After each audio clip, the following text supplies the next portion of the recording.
Jina lako Yesu ni jina lenye nguvu, ninapoliimbia lanipa raha.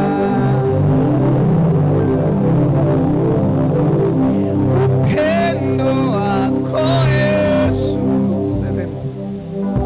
ni upendo wa ajabu, ninapoufikiri natiwa nguvu.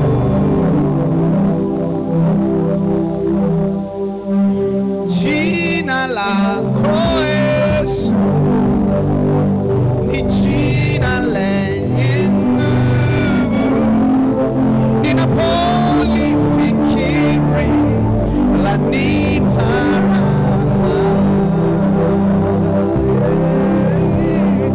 Upendo wako Bwana ni upendo wa ajabu, ninapokufikiri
kuimidi.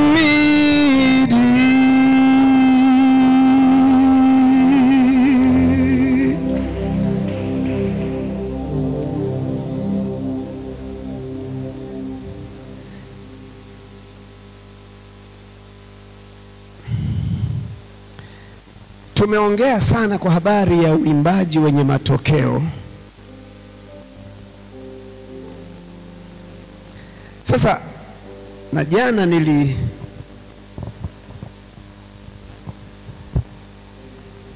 tulimaliza kipindi chetu, nikawaonyesha ya kwamba uimbaji una pande mbili.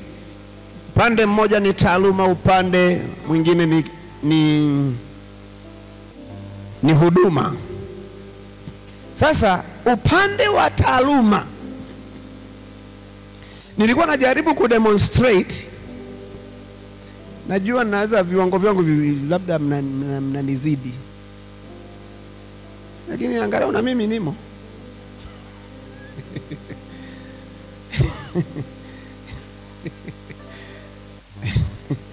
Hata kama ni wa old fashion, lakini namshukuru Mungu sipitwi na wakati. Kuimba kuanzia 88 mpaka sasa hivi. Zile nyimbo za enzi zile, aliteseka Bwana Yesu msalabani, alikufa, aliteseka Bwana Yesu. Hiyo ni wimbo wangu kabisa, nimetunga mimi.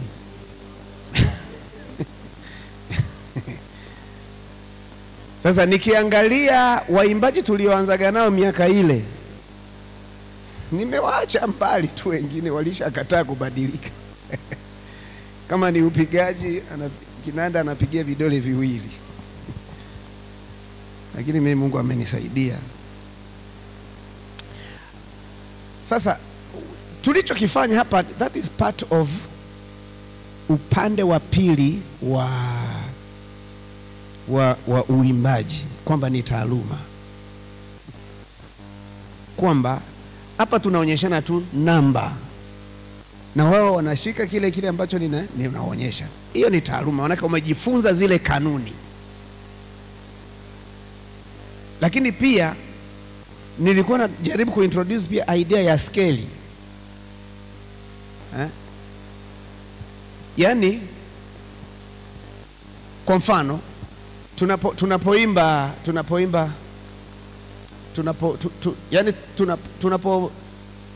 sehemu ambapo tunatakiwa kushika namba 6, badala ya kuishika 6 yenyewe, ile 6 tunaimeja, inakuwa ni meja.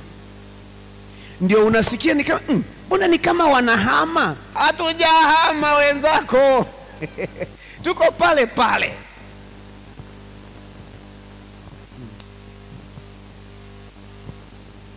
Oh, haleluya, haleluya, haleluya, haleluya, haleluya, haleluya.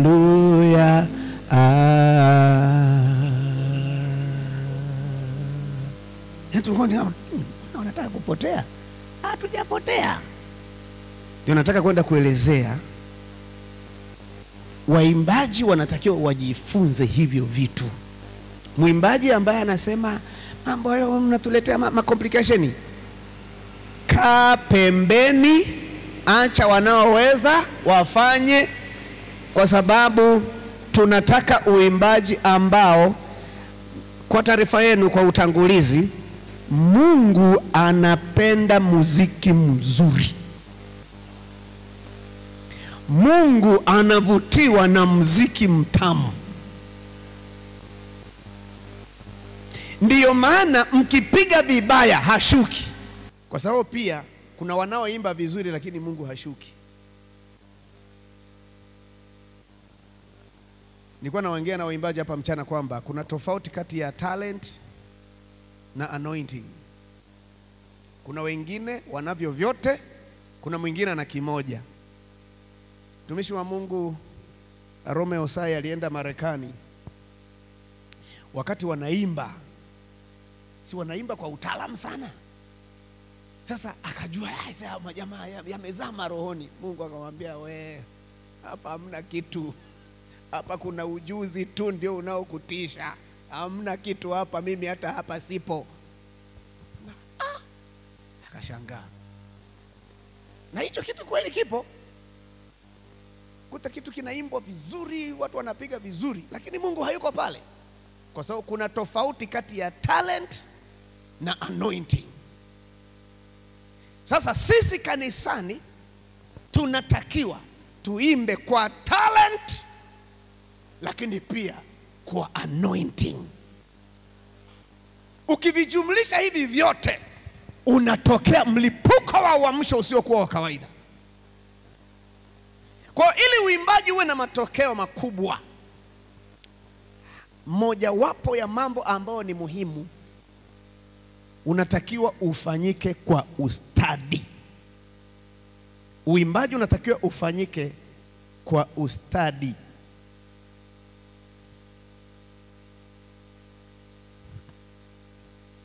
Nimekuwa nikisema, mara natembea sehemu nyingi kufundisha haya mambo, na nasema Mungu ndiye aliyeumba muziki. Kwa hiyo muziki anaujua kuliko mtu yeyote hapa duniani. Hizo off key tunazoendaga na anazijua. Ukienda off key anajua kabisa huyu ameenda off key. Anajua. Maana ndiye aliyeumba muziki. Alafu hata kwenye utunzi wa nyimbo, yeye ndiye mtunzi wa nyimbo. Ukifungua Kumbukumbu la Torati sura ya 31 na mstari wa 19, labda kwa sababu ya muda naomba nielezee tu, lakini wewe andika 19 hadi 22. Mungu alitunga wimbo, alafu akamfundisha Musa, akamwambia uandike huu wimbo ukawafundishe wana wa Israeli, ili huu wimbo uwe kumbukumbu kwao, kwa sababu hawa jamani kiwaangalia, kuna siku watakujaga kusahau kwamba walikuwaga watumwa nchini Misri. Wimbo huu utashuhudia kwamba, yani utakuwa kama shahidi ya kwamba ninyi msije mkajisahau, hata kama mmebarikiwa, lakini msisahau ya kwamba mlikuwa watumwa katika nchi ya Misri. Mungu anatunga nyimbo. Alitunga wimbo. Na wimbo huo ni hiyo sura inayofuata. Ina mistari kama 50 na ngapi hivi. Ndio huo wimbo wenyewe sasa. Na kukuonyesha uimbaji una nguvu, hii Biblia, vitabu mnavyosoma kama neno la Mungu, kuna vingine ni nyimbo, ndio uone ambavyo waimbaji wa kipindi hicho walikuwa wanazama na Mungu, wanaimba wimbo mpaka leo sisi tunasoma kama neno la Mungu na tunasimama hapa na kufundishia. Sasa nyimbo zinazotungwa leo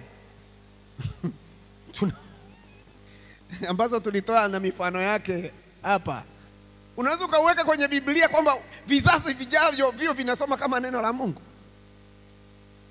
Shetani na mama mkwe wake wanalia, andiko linasema leo tutasoma katika kitabu fulani, Biblia inasema shetani na mama mkwe wake.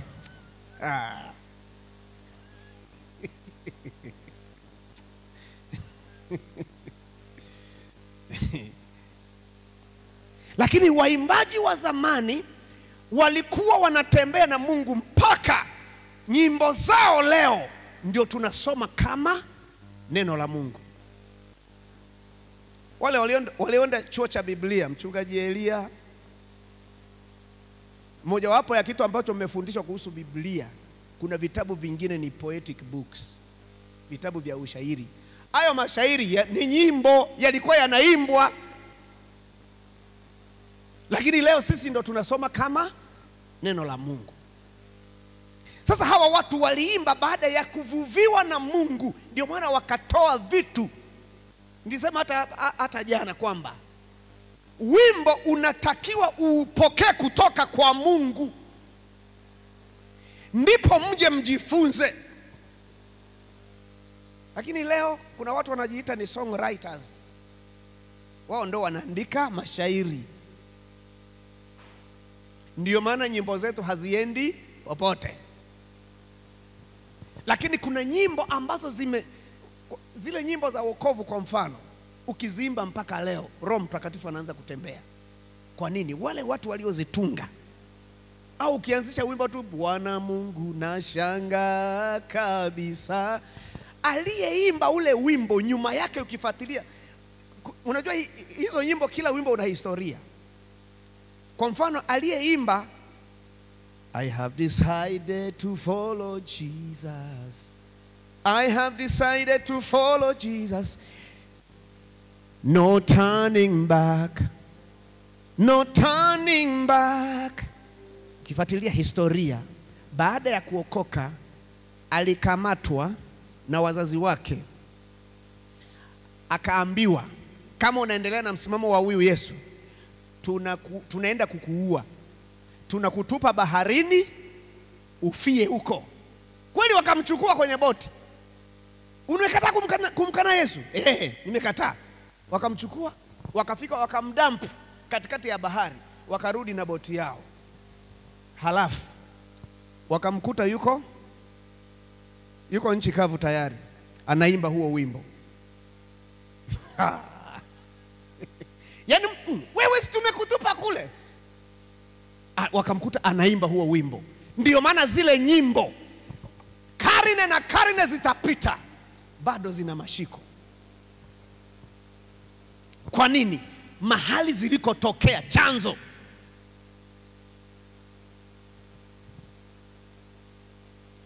Halafu Mungu mwenyewe ni mwimbaji. Sefania 3:17.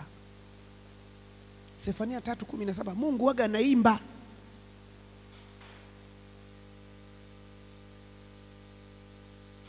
Yaani akikufurahia mpaka huwa anafurahi, anaimba, anakuimbia. Umepita kwenye mitego ya aina mbalimbali, umejaribiwa, umepita kwenye mateso, lakini bado unamwambia nakupenda Yesu, nakupenda sana. Unapita kwenye mapito, bado unasema Yesu nakupenda, Yesu wewe ni rafiki yangu. Hata kama uko kwenye mateso, Mungu anasema huyu mtoto mbona ananifurahisha. Anatunga wimbo, anaanza kukuimbia. Mungu huwa anaimba. Kwa hiyo anaujua uimbaji, na ameamua kutushirikisha sisi kama watoto wake, na sisi tuwe sehemu ya huduma hiyo. Kwa hiyo ndiyo maana ameagiza sasa kwenye Zaburi sura ya 47 mstari wa 5 hadi wa 7, amesema imbeni kwa akili. Alafu kwenye Zaburi 33:2 hadi 3, pigeni kwa ustadi. Hapo sasa anawalenga wapigaji. Unakaa hapo kwenye drums, pam pam katantan pam pam pam pam pam paka paka paka paka paka kwa. Sasa piga vitu kwa ustadi, yani mtu akisikia anaona yani ukifanya rolling mpaka mtu ana inawezekanaje hiyo kitu? Ustadi. Anaweza pigeni kwa ustadi, kwa sauti ya shangwe. Lakini pia imbeni kwa akili. Manake imbeni kwa uelewa. Kile unachokiimba uwe unakielewa. Sasa hapa ninaenda kwenye flat 5, hapa naenda kwenye 7th flat, hapa yani uwe unaelewa hivyo vitu. Imbeni kwa akili. Ukisoma Nyakati wa Kwanza 15:19 hadi 22. Nyakati wa Kwanza 15 mstari wa 19 hadi wa 22, utaona mtu mmoja anaitwa Kenania anatajwa ya kwamba alikuwa mstadi. Nyakati wa kwanza 15:19 hadi 22. Nyakati wa pili 34 mstari wa 12. Wanatajwa Walawi wote waliokuwa wastadi wa kupiga kinanda, wanatajwa pale. Ndio maana wenzetu katika Agano la Kale, Mungu aliwatenga watu maalum kwa ajili ya huduma hiyo, na kaandaa mfumo wa kitaasisi utakao wawezesha kwenye maisha yao ya kimwili, ili wapate muda wa kujifunza. Kama ni kuimba, wajifunze kuimba kwa utaalamu na kwa ustadi wa hali ya juu, ili watakapoimba zitoke sauti ambazo zimenyoka. Kama ni chombo, kipigwe kwa kueleweka hasa.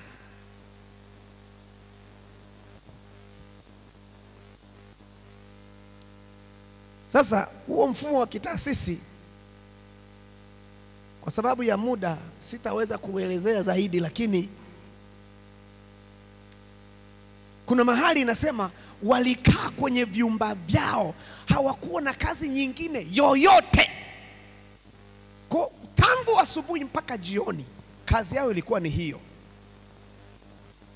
Sasa kwa leo kuna namna fulani ambayo tu tunatakiwa kutumia hekima ili kuhakikisha ya kwamba wale wanaofanya hiyo huduma wanapata muda wa kujifunza. Kwa sababu changamoto ambayo waimbaji wengi wanakabiliwa nayo katika kanisa ni hii: waimbaji wengi wanajifunza nyimbo, hawajifunzi uimbaji. Sijui kama hicho Kiswahili kimeeleweka. Waimbaji wengi wanajifunza nyimbo kwamba wimbo huu wago naanza hivi, la la la la la la la la la la la, emrudia la la la la la la la. Umekosea. Kwa hiyo mnakutana kwenye mazoezi, mnajifunza wimbo na maneno ya ule wimbo, lakini hamjajifunza uimbaji. Kuna tofauti kati ya kujifunza wimbo na uimbaji wenyewe. Ninaposema uimbaji, manake ni ile taaluma ya uimbaji huo. Hakuna muda wa kujifunza hiyo. Ndio maana unakuta kuna waimbaji hawawezi wakasustain, yani kwenye uimbaji kuna kitu tunaita kusustain. Oh come and adore him, Christ the Lord.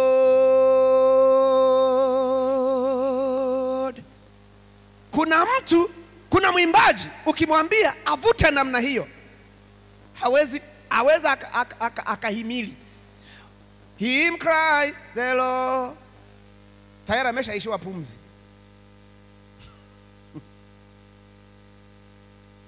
Mwimbaji huyu manake huwa anajifunza kuimba, hajifunzaji uimbaji. Ndiyo maana huwa ninapofundisha haya mambo kwa waimbaji, nasema kuna mazoezi ya kumsaidia mwimbaji awe na pumzi. Kuna mazoezi ya kuboresha sauti ya mwimbaji. Yapo. Lakini kwa sababu ya muda mnakutana nusu saa. Baada ya hapo mnatakiwa kurudi nyumbani. Mnakosa muda, mnaisha kujifunza wimbo. Tayari inakuwa imetoka. Ndio hapo sasa kuna mwingine anaimba yani anaimba, unaanza kusikia sauti fulani, hii sauti mbona ikoje? Kwa sababu hakunaga mazoezi ya kunyosha zile sauti za waimbaji.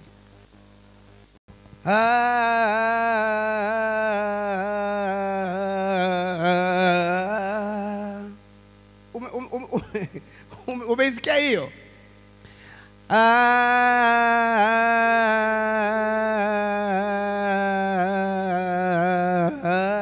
Yaani ndo mzunguko huo. Sasa wimbo umetungwa una mzunguko huo, na wewe ndio mwitikiaji. Sipata kuwa patoshi. Kwa hiyo usipofanyia mazoezi hizi skeli, na ndo hizo do re mi, mziki wote uko kwenye do re mi fa sol la ti do, mziki wote, imba wimbo wowote unazungukiaga kwenye hizo tu. Kwa ndiyo maana lazima kama waimbaji tupate muda wa kujifunza skeli ili tuweze kuzimaster.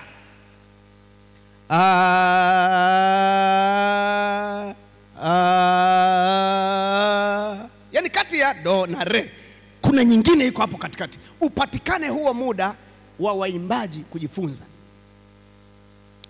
Nimepokea ubatizo katika Roho Mtakatifu, katika Roho, sio Mtakatifu, katika Roho Mtakatifu.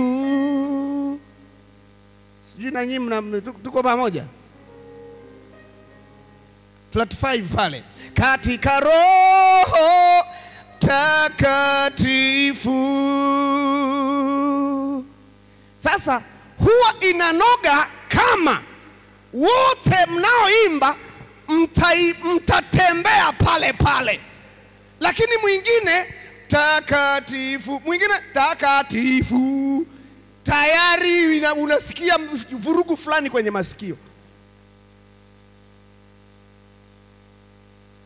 Kwa inatakiwa kama waimbaji kupatikane muda wa kujifunza hizi skeli ili kuweza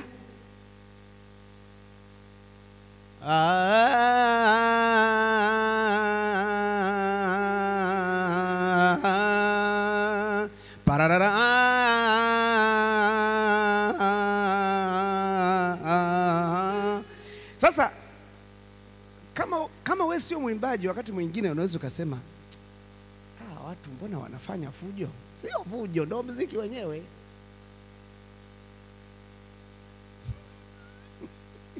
Mchungaji upo?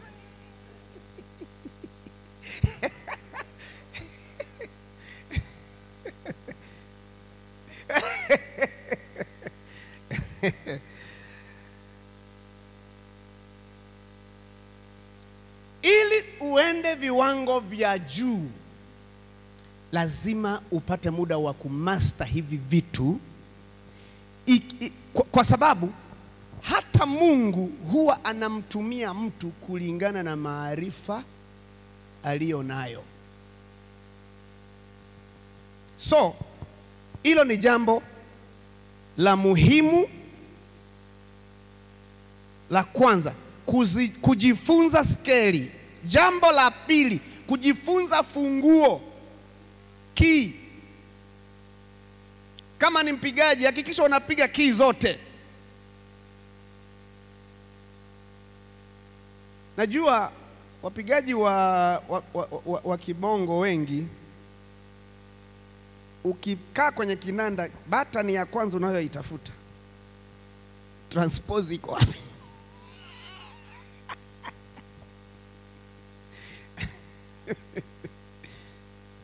Sasa inatakiwa kujifunza key zote, kwa sababu usipo master kupiga key zote au kuimba key zote, kuna wakati, kuna mahali utapwaya. Sasa hizi ni kanuni ambazo ndio muziki wenyewe, ndio huduma yenyewe, kujifunza key. Na kila wimbo una key yake sahihi ambayo unafaa kuimbiwa. Ukiimbia wimbo labda Bwana Mungu, na shangaa kabisa, kuna key yake, ukauimbia tofauti na hiyo, watu badala ya kuimba watalia, watajikuta wanalia badala ya kuimba, au wanabweka kama mbuzi. Unakuta sauti zinatoka kama za mbuzi na mishipa inawatoka mpaka inataka kuchomoka. Kwa nini? The wrong key. Ndio maana nyimbo huwa inatakiwa kama ni wimbo fulani, mnahakikisha huu wimbo tunaimbiega key fulani. Kwa hiyo mna note kwamba wimbo fulani ni key fulani, ili muepushe hayo majanga ya badala ya kuimba mkajikuta mnalia au mnawika.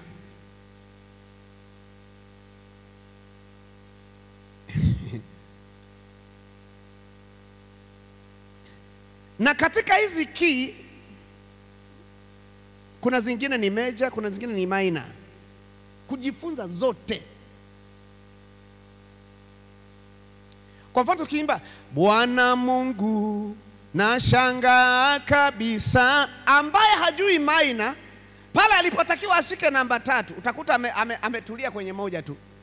Bwana Mungu nashangaa akifika kwenye 4 ndo inaeleka, ndo anahama kabisa.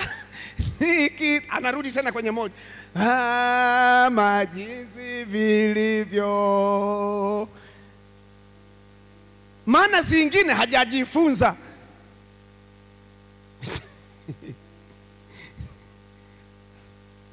Kwa hiyo unakuta wimbo ulitakiwa upite kwenye 7th flat, upite kwenye flat 5, lakini yeye anapotezea, anang'ang'ania kama ilikuwa ni kwenye 4, anang'ang'ania hapo. Alafu unaanza kuona kuna kitu kinapungua. Kama wewe ni mwanamuziki unaona kabisa hapa kuna kitu kimepungua.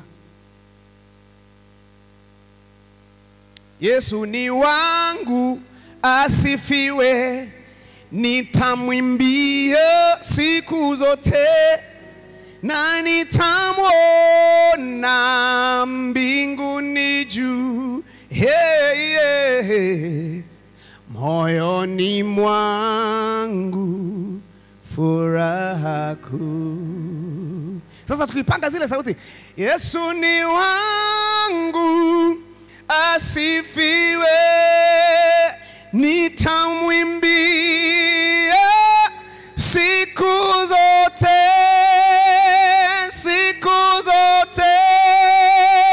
na nitamwona mbinguni juu.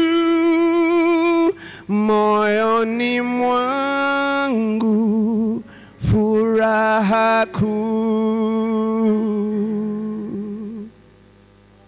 Tungekuwa tumepanga hapo sauti zote, unasikia utamu unatokea.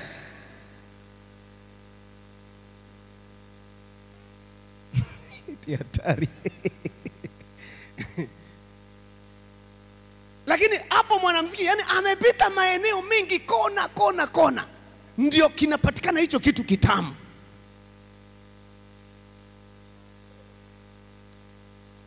Kujifunza key zote, minor pamoja na major.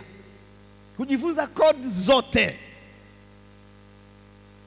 Sasa muda haututoshi kuongelea hayo. Lakini pia hivi ngoja nivipitie haraka. Kingine, mwimbaji ajifunze kutamka matamshi ya wimbo kwa ufasaha na kwa usahihi. Sio unaimba Bwana Mungu nashangaa kabisa, nikifikiri jinsi ilivyo. Sasa watu maneno mengine hapo kinachoimbwa ni nini? Kuna sehemu natakiwa kufungua mdomo, fungua mdomo. Waimbaji wengine mkisha paka lipshaini zenu sijui na nini hapo, mnaanza kuleta mambo ya uzuri. Mahali pa kupanua mdomo, panua mdomo ili maneno yatoke kwa ufasaha. Bwana Mungu nashangaa kabisa, nikifikiri jinsi vilivyo,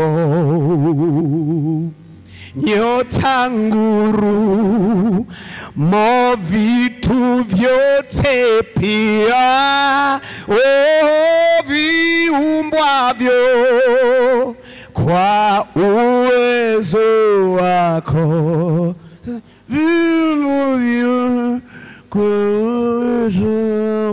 Umeogopa eti ukichezesha mdomo namna hii nani vipodozi vyako vita.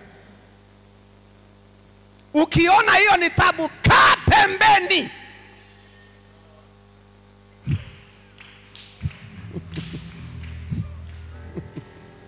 Tamka maneno kwa ufasaha, lakini pia kwa usahihi. Ni dhambi, sio dhambi.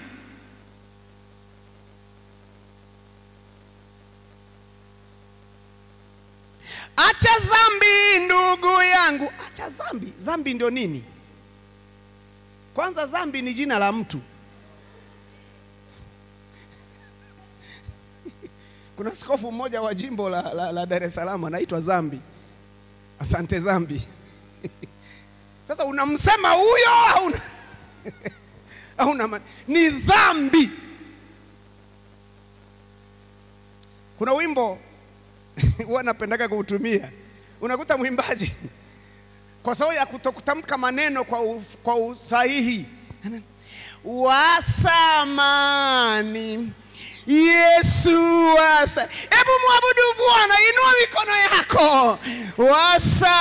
Wasamani zaidi ya vyote, kuwa na Yesu ni bora kuliko vyote. Amekunja na ndita hapa. Wasamani Yesu wasamani, wasamani.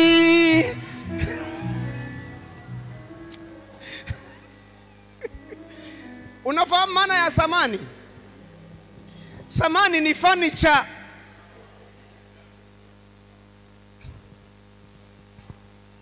Kwa Yesu ni furniture. Acheni hayo mambo yenu. Tamka maneno kwa usahihi. Mimi natokea kanda ya Ziwa, mimi Msukuma, tuna struggle kwenye R na L. Hakuna cha Usukuma wala cha Uhaya. Sisi tuna struggle kwenye H na A. Hayupo. Hayupo. Hayupo. Sio hayupo. Hameondoka. Sasa hameondoka tena jamani.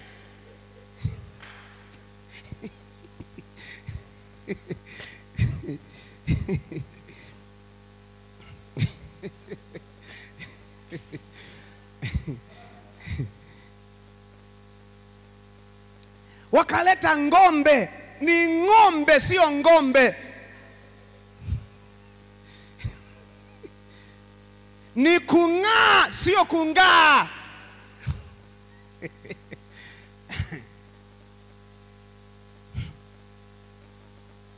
Wakawa wanang'aa. Wanang'aa.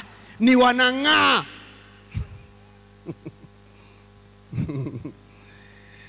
Yesu asifiwe.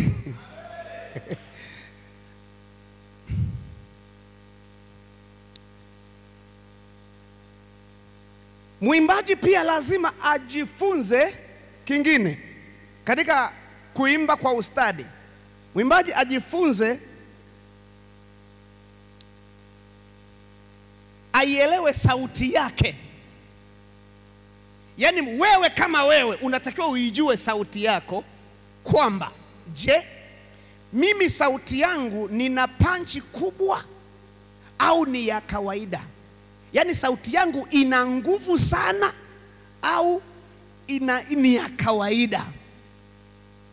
Sasa na fundi mitambo anatakiwa awajue waimbaji anaowasetia kwamba fulani huwa ana panchi kubwa, hampi gain kubwa sana kwenye mixer, lakini fulani huwa anaimba kama vile ana whisper, kwa yule unampa gain kubwa.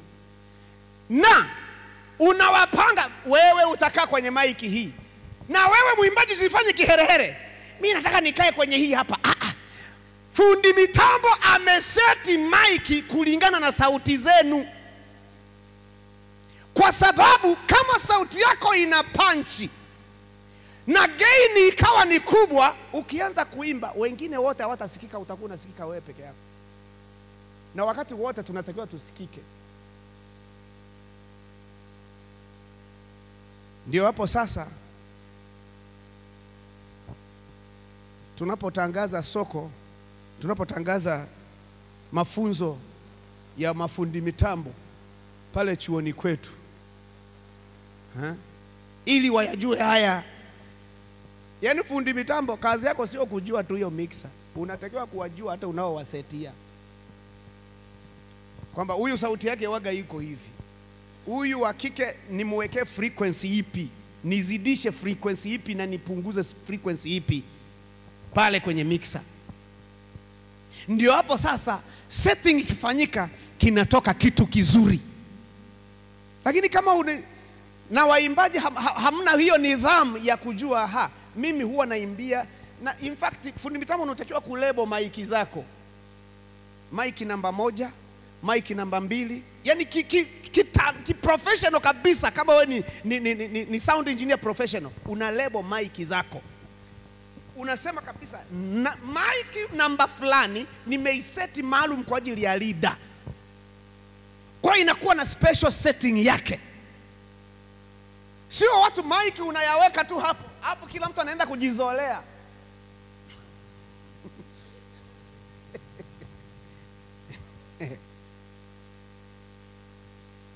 Kwa hiyo sasa mwimbaji, na wewe ukishajijua sauti yako kama ni kali au ina panchi kubwa, ujue na matumizi ya maiki, kwamba kama mimi sauti yangu ni kali, ikifika mahali nikaimba kwa nguvu, nisogee mbali na maiki. Ninapoimba kawaida nikae karibu na maiki. Au wewe sauti yako waga ni kama una whisper, badala ya kukaa mbali na maiki, wakati kisauti chako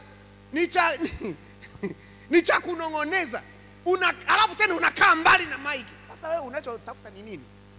Si hatutakusikia. Kwa unasogea kwenye maiki. Kwa nini? Unajijua sauti yako, unaifahamu sauti yako. Kingine, jifunze matumizi sahihi ya sauti yako.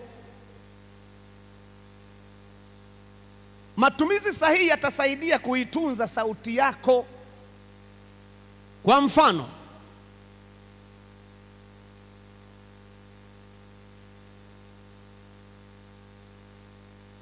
epuka vitu vifuatavyo ili kutunza sauti yako.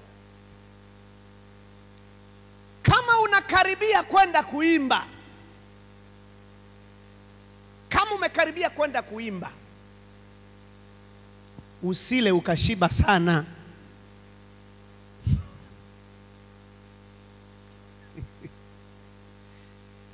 Halafu usinywe maji ya baridi ya kutoka kwenye friji au soda, vitu vyenye sukari.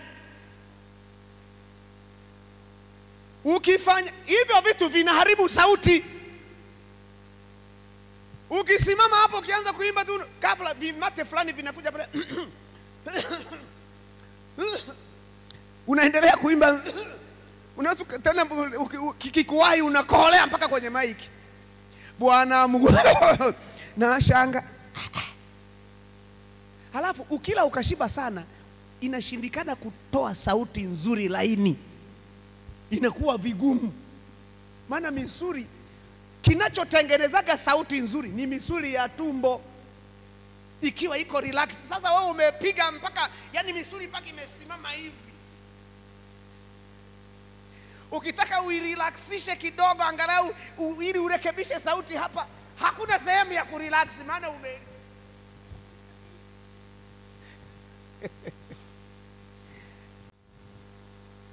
Kwa mfano, mimi siwezi kuimba sauti ya kike kwa sababu ni mwanaume, lakini naweza nikaimba sauti ya kike kwa kutumia artificial voice.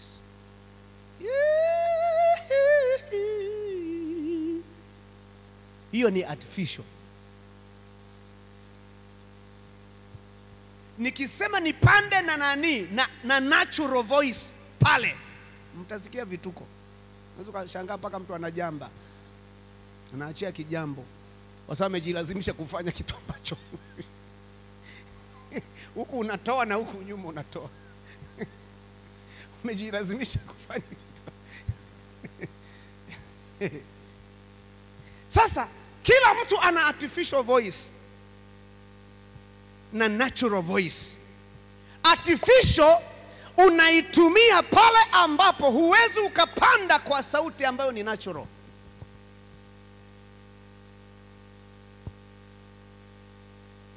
Na unakuta kuna nyimbo ambazo zina pichi ya juu alafu na ya chini sana. Ndio hapo sasa ukikuta sauti, yani wimbo una nani.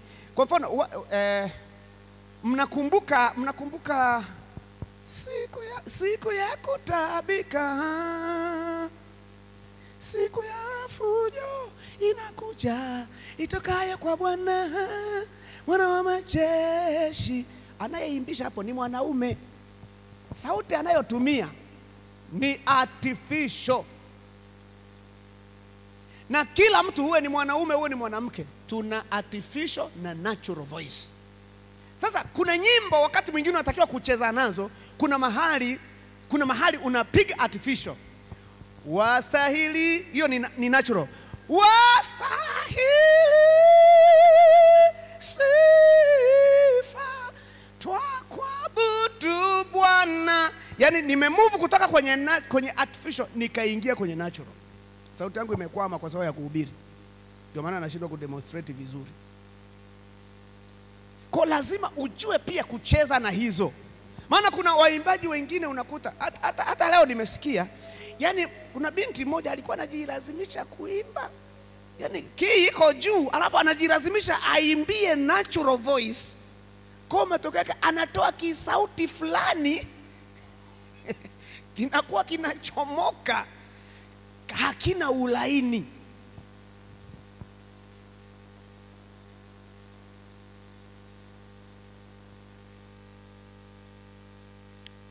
Kitu kingine, jifunze kuwa na sikio la muziki. Ukitaka kuwa mwimbaji ambaye ni stadi, jifunze kuwa na sikio la muziki. Sikio la muziki ni nini? Sikio la muziki ni ule uwezo wa kung'amua na kutambua kinacholia kwenye muziki. Kwamba hapo sasa wamehama, hapo wamepiga kodi fulani. Uwe na sikio hilo. Uwezo wa kusikiliza na kujua kile kinachopigwa na wengine, kwamba ni kitu fulani, na je kiko sahihi au la. Sasa ukisha ving'amua hivyo vitu, either unaamua kujifunza kutokana na hicho, au unachukua hatua ya kwenda kuwasaidia. Lakini hapa nadhani mlipaswa muimbe hivi au mpige hivi. Kwa nini? Kwa sababu una sikio la muziki, una uwezo wa kung'amua. Sikio la muziki ni la muhimu kwa sababu linamsaidia mwimbaji kwanza asiimbe off beat. Unakuta mpiga drums yuko ke, alafu wewe badala ya kufuata kila anachopiga pale, wewe uko, yani hata step unayocheza iko off beat. Kwa nini? Hauna sikio la muziki. Au ulipokuwa unaimba, cha pili, sikio la muziki linasaidia usiende off key, usiimbe nje ya key. Maana linakusaidia ukianza tu kuhama kwenye key, hapa nataka kuhama, unajirudisha mwenyewe kwenye kii. Lakini kama huna hilo, wewe ndio unazama sasa rohoni. Umeshatoka nje ya kii, alafu huna habari, maskini wa Mungu. Halafu ndio unazama rohoni, alafu unaanza na kuturaumu, mbona hamchangamki? Mbona hamzami? Hebu inua mikono, utafakari ukuu wa Mungu. Wanachopiga wanamuziki na unachoimba wewe vitu tofauti. Na nimewaambia Mungu anapenda muziki mzuri. Uwepo wake, akishaona tu hapa huu muziki haueleweki, ana withdraw. Tuhakikishe tunapata muda pia wa kujifunza. Fanya mazoezi ya malengo. Kama mwimbaji, kama mwanamuziki, fanya mazoezi ya malengo. Kama ulikuwa haujui kupiga kodi fulani, unapoenda kwenye mazoezi unajiwekea, leo nataka baada ya saa moja ndio nimeweza kupiga hiki kitu. Kwa unakuwa na lengo. Sio unakaa tu kwenye kinanda, huna hata ambacho umepanga kujifunza siku hiyo. Au unashika gitaa la besi, huna hata ambacho umepanga kwamba leo nataka nijifunze kitu fulani. Unapiga tu, unapiga uzi wa 5, uzi wa 4, baada hapo unapigiwa simu, unaweka na gitaa hapo, unaondoka. Tukikuuliza hivi ulikuwa umepanga kujifunza nini? Huna hata. Fanya mazoezi ya malengo. Kama ni sauti, fanya mazoezi ya sauti yenye malengo. Kwa sababu ili muziki uwe mzuri ni mchanganyiko wa viungo vingi sana. Kwa mmoja tu akichemka, mpige drums akawa hayuko vizuri, wengine mko vizuri, tayari unagundua kabisa hapa kuna changamoto. Lakini wote kama mmejifunza vizuri na mmeelewana, mmepangilia kwamba tutaanza kwa na wote mkapiga hivyo, wa bass akapiga hivyo, wa drums akapiga hivyo, kunatokea kitu kitamu. Lakini mwingine mwingine inakuwa ni fujo. Ule uzuri unapotea. Sasa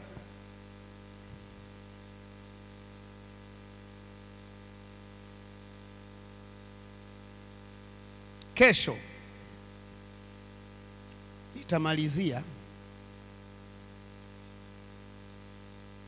nitamalizia. Naamini Mungu atanitia nguvu. Nitamalizia kwa nguvu sana, na tutafanya maombi. Nitakachomalizia nacho, hata mchana nimeongea na ninyi kwa kirefu sana, kwamba ili uimbaji wetu uwe na nguvu, tumeshajifunza scale sijui na nini. Maana mchana nimewasisitiza kwamba